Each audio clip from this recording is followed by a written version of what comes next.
How to create a Grubhub account. Hey guys, welcome back to our channel. If you are also wondering how to do so, you may follow up these steps.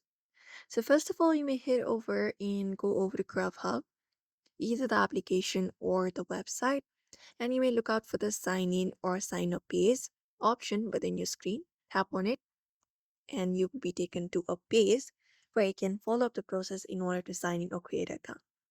So since we are creating an account, what you may do is you may just head over and go ahead and create an account either with Google, Amazon, or Facebook.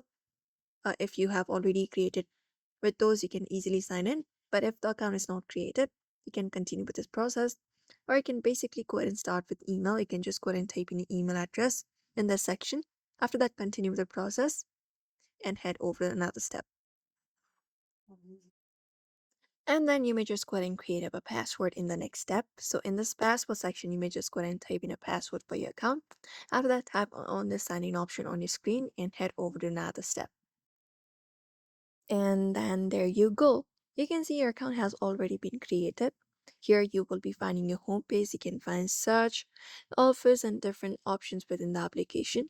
You may just go ahead and scroll to the applications and look out for different features available within the app and just go ahead and use the application. So this is how you basically create a Grubhub account very easily. So therefore, I hope this video was helpful. Don't forget to give it a like and subscribe for more tips and tutorials.